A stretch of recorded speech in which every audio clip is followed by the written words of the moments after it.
Verse for opening a sutra.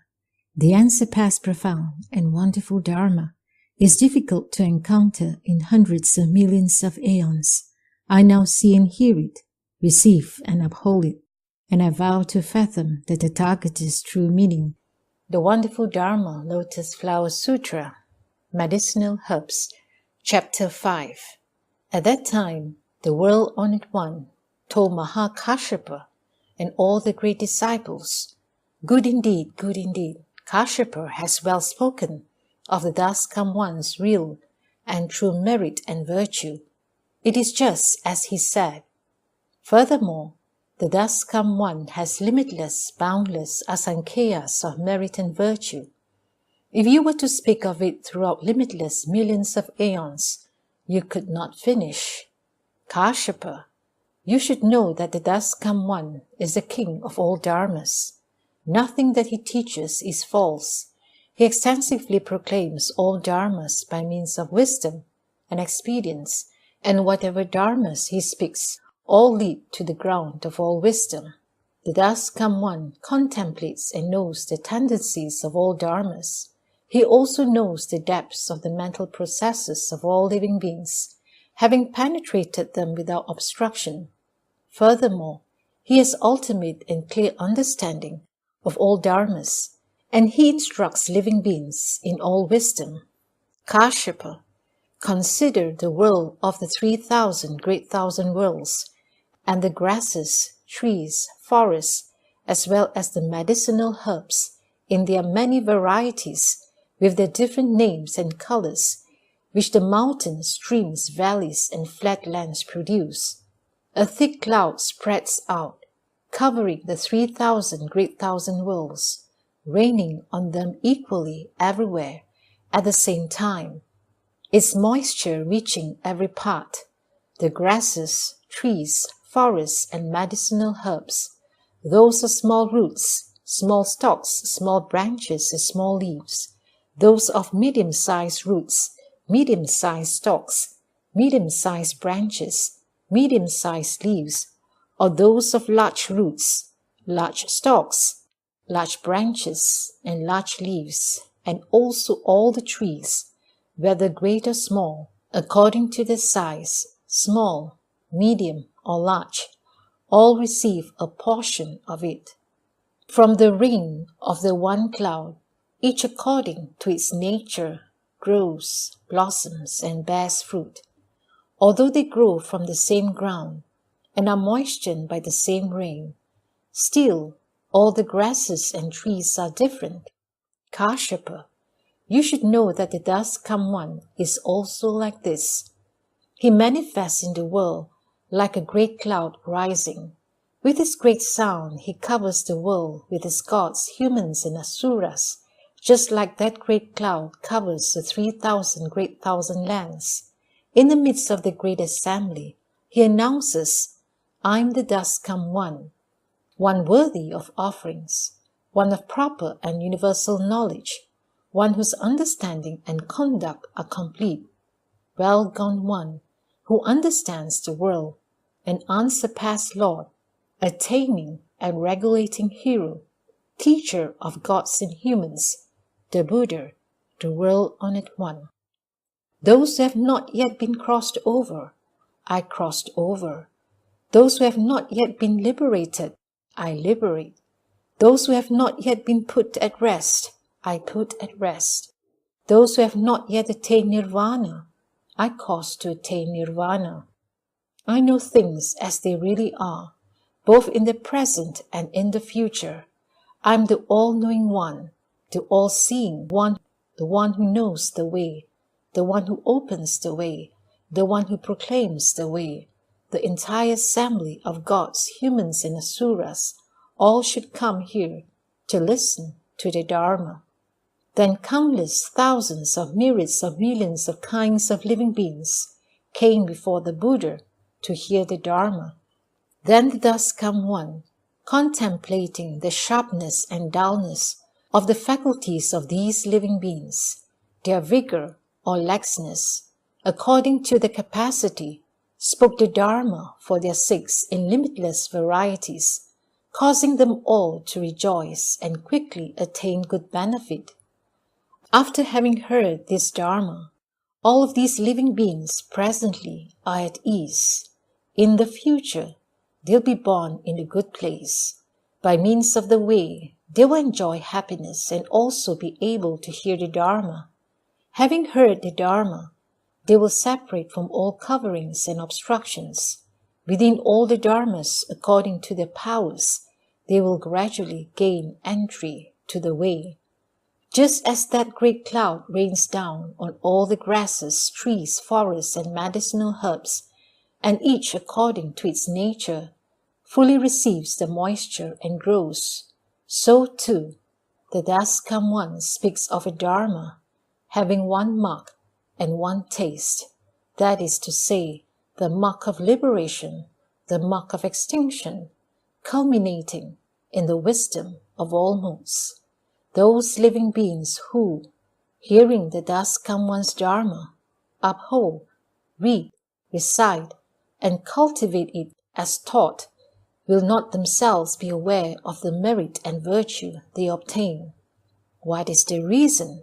Only the Das Come One knows the kinds, the marks, the substances, and the natures of these living beings, what they are recollecting, what they are thinking, and what they are cultivating, how they are recollecting, how they are thinking, and how they are cultivating, by means of what Dharma they recollect, by means of what Dharma they think, and by means of what Dharma they cultivate, and by means of what Dharma they obtain what Dharma. Living beings dwell on a variety of levels. Only the Das Come One sees them as they really are, clearly and without obstruction.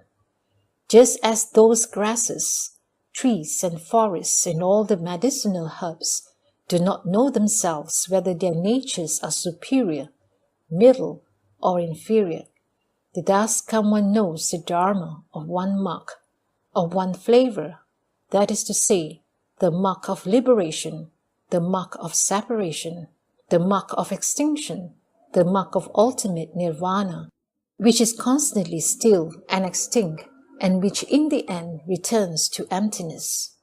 Already understanding this, the Buddha contemplates the desires in the minds of living beings and protects them. For this reason, he does not immediately speak of the wisdom of all modes. Kashyapa, you are all very rare in your ability to know that the Das Come One speaks the Dharma as it is appropriate, and in your ability to believe and accept it. Why is this? All the Buddhas, the world-honored ones, speaks an appropriate Dharma, which is difficult to understand, difficult to know. At that time, the world-honored one, wishing to restate this meaning, spoke verses saying, Destroyer of existence, the Dharma King, manifests within the world, according to living beings' desires. He teaches the Dharma in various ways.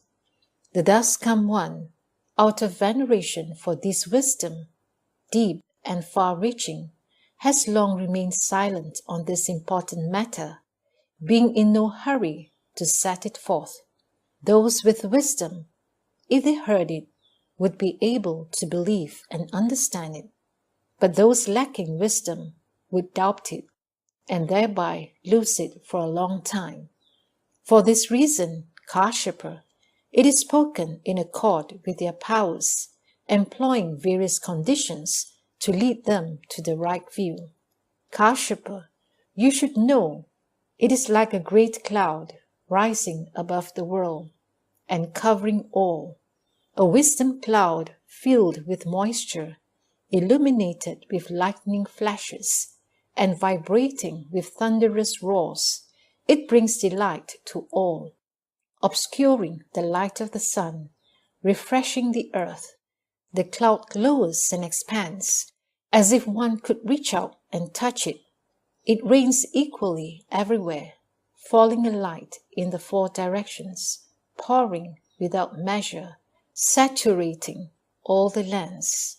In the mountains, streams, and steep valleys, in deep recesses there grow grasses, trees, and herbs, and trees both great and small, the grains, shoots, and plants, the sugarcane, and the grapevine, all are nourished by the rain, and none fail to be enriched. The parched ground is soaked, the herbs and trees together flourish, issuing from that cloud water of a single flavor, moistens grasses, trees, and forests, each according to its measure. All of the trees, great, medium, and small, according to their size, can grow and develop. When reached by that single rain, the roots, stalks, branches, and leaves, flowers, and fruits, with luster and color, all are fresh and shining. According to their substance and marks, and natures, either great or small, they alike receive moisture, and each one flourishes. The Buddha, in the same way, manifests within the world, just like a great cloud, covering over everything. Having come into the world for the sake of living beings, he discriminates and expounds the reality of all dharmas. The great sage, the world-honored one, in the midst of the multitudes of gods and humans, proclaims these words, saying, I am the thus come one, the doubly complete, honored one.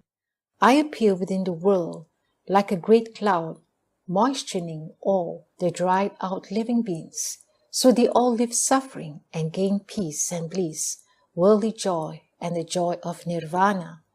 All gods and humans assembled here, listen single-mindedly and well. You should all come here to behold the unsurpassed honored one. I am the world-honored one, the one beyond compare. To bring peace and ease to living beings, I manifest within the world, and for the sake of the assembly speak the sweet dew of pure Dharma, the Dharma of a single flavor, that of liberation and nirvana. Using a single wondrous sound, I proclaim this principle, constantly creating the causes and conditions for the great vehicle. I contemplate all, everywhere as equal, without this or that, and without thoughts of love or hate. I have no greed or attachment, and no limitations or obstacles. Constantly for everyone, I speak the Dharma equally, speaking for a single person as I would for the multitudes. I constantly expound and proclaim the Dharma, and have no other work. Coming, going, sitting, and standing, I never grow weary, filling the entire world like the moisture of the universal rain. For the noble, the lowly, the superior and inferior, those who keep precepts and those who break them, those with perfect, awesome manner and those not perfect, those with right views and those with deviant views, the sharp-rooted, the dull-rooted, I send down equally the Dharma rain and never grow weary. All living beings who hear my Dharma receive it according to their power and dwell on various levels. They may dwell among humans or gods, or wheel-turning sage kings, chakra or Brahma kings. These are the small herbs. Those who know the non-outflow Dharma, those who can attain nirvana, giving rise to 6 spiritual penetrations and attaining the 3 clarities, dwelling alone in mountain groves, ever practicing chant samadhi, attaining certification to conditioned enlightenment. These are the middle-sized herbs. Those who seek the place of the world-honored one, saying, we will become Buddhas, vigorously practicing concentration. These are the superior herbs. Further, those disciples of the Buddha who turn their minds to the Buddha way, always practicing compassion, knowing they will become Buddhas for sure without doubt.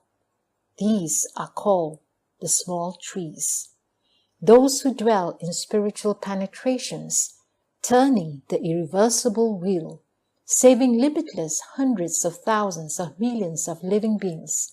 Such bodhisattvas as these are called great trees. The Buddha speaks equally, like the rain of a single flavor, according to living beings' natures. They receive it differently, just as those herbs and trees, each receives a different measure. The Buddha uses this analogy to instruct expediently. With various phrases, he expounds and proclaims a single Dharma, which in the Buddha's wisdom is like a drop within the sea. I send down the rain of Dharma, filling all the world. The Dharma of one taste is cultivated according to their power, just like those forest groves, all the herbs and trees, according to their size, grow and flourish well. The Dharma of all the Buddhas is always of a single taste. It causes all the world to attain perfection. Through its gradual cultivation, all attain the fruits of the way. The hearers, those enlightened to conditions, dwelling in mountain groves, living in their final bodies, hearing the Dharma, gain the fruit. They are called the herbs, and each one does grow. If there are bodhisattvas whose wisdom is firm and solid, who thoroughly comprehend the triple world and seek the supreme vehicle, they are called small trees, and each one does grow. Further, those who dwell in Chan, attaining spiritual powers, who hear the Dharma of emptiness and rejoice within their minds, emitting countless lights, crossing over all beings, they are called the large trees, and each one does grow. In this way, Kashyapa, the Dharma spoken by the Buddha, is like that great cloud. With rain of a single flavor, it moistens all the people and flowers, so each one bears fruit. Kashyapa, you should know that by using causes and conditions and various analogies, I demonstrate and reveal the Buddha path. These are my expedients, and other Buddhas are also thus. Now for your sake, I speak of this true matter. All of you hearers, none of you have reached extinction. What you now are walking, that is the Bodhisattva path. Gradually cultivate and study, and you will all accomplish Buddhahood.